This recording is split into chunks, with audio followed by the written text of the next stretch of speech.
Baiklah, mari kita mulai. Nah, di pabrik kimia, transportasi liquid itu adalah bagian yang penting banget. Makanya tidak heran kalau misalnya kita berkunjung ke pabrik gitu ya, kita pasti akan melihat jaringan perpipaan yang rumit sekali.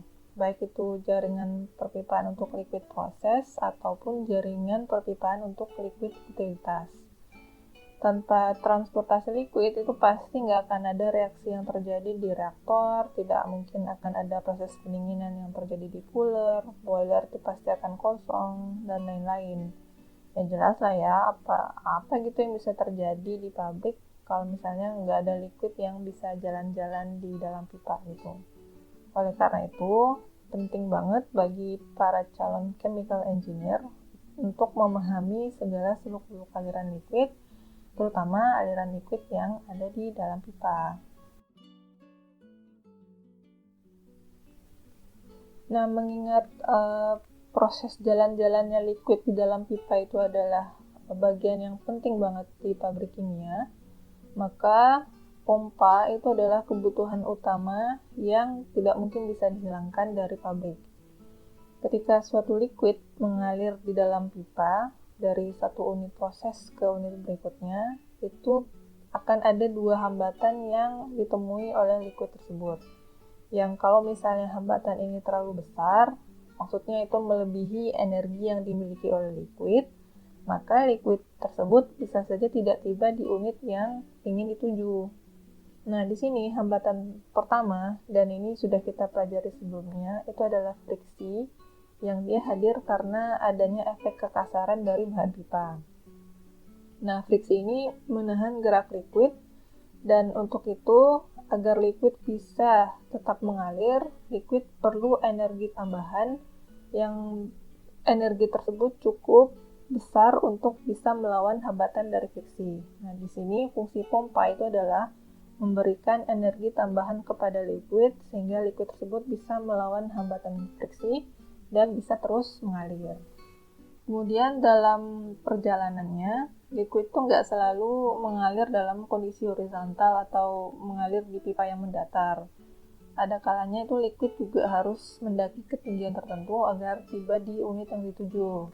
Misalnya suatu reaktan fasanya liquid itu awalnya berada di storage tank misalnya.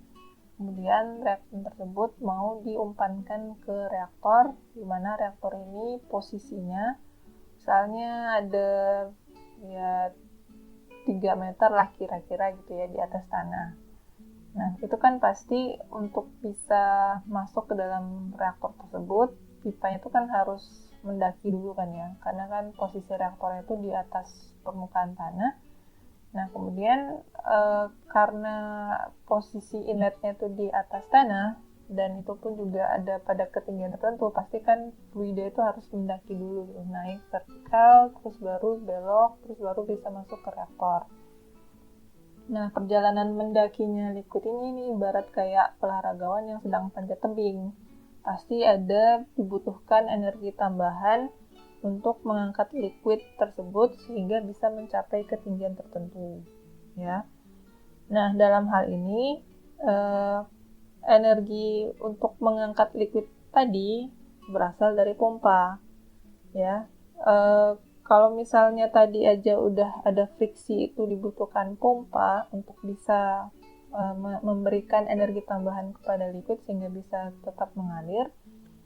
Kalau misalnya sekarang fluidanya udahlah ada friksi, kemudian dia harus mendaki, itu kan pasti butuh energi tambahan yang lebih besar.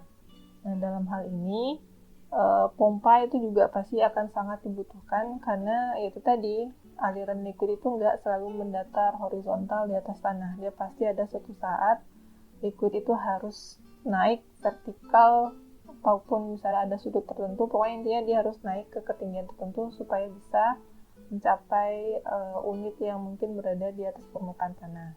Nah, di sini sekali lagi fungsinya pompa itu adalah untuk memberikan energi tambahan sehingga liquid tersebut bisa terangkat. Lalu alasan yang ketiga kenapa dibutuhkan pompa, barangkali tidak berkaitan dengan hambatan yang ditemui liquid di dalam pipa. namun lebih kepada hambatan yang ditemui liquid ketika liquid tersebut sudah tiba di unit proses yang dituju. Nah, ketika liquid harus memasuki suatu unit proses yang bertekanan tinggi, jika liquid yang baru tiba ini tidak punya energi tekanan atau energi dorongan yang cukup, bisa jadi bukannya masuk ke unit tersebut, liquid justru terdorong kembali ke pipa dan balik arah. Nah, di lapangan kondisi ini ada gitu ya. Kalau misalnya memang liquid itu tekanannya atau energi tekanannya itu lebih kecil dari tekanan unit yang dituju, itu dia bisa balik arah. Nah, di lapangan kondisi ini dinamakan dengan back pressure, ya. Nah, oleh karena itu, dalam hal ini pompa itu sangat dibutuhkan agar liquid bisa punya energi dorongan yang cukup dan bisa memasuki unit yang memang bertekanan. Kayak misalnya di sesi sebelumnya saya memberikan contoh soal tentang berapa daya minimum pompa yang dibutuhkan agar liquid itu bisa memasuki unit yang kedua. Nah, itu maksudnya di sini. Kalau misalnya unit yang dituju itu dia punya tekanan yang tinggi, pasti kan energi fluida yang atau liquid yang ingin memasuki unit tersebut harus punya energi tekanan lebih besar daripada tekanan yang ada di unit tersebut. Nah, disinilah fungsinya pompa, ya, untuk sekali lagi memberikan energi dorongan supaya dia bisa mengatasi tekanan tersebut.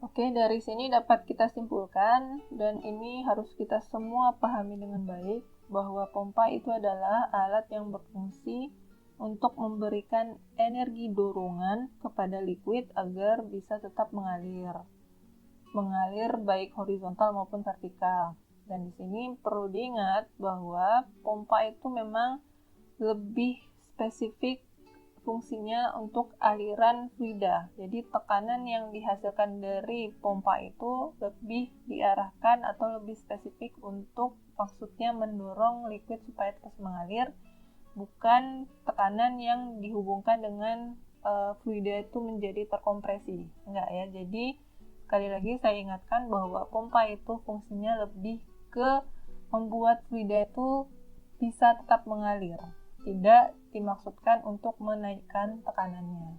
Oke.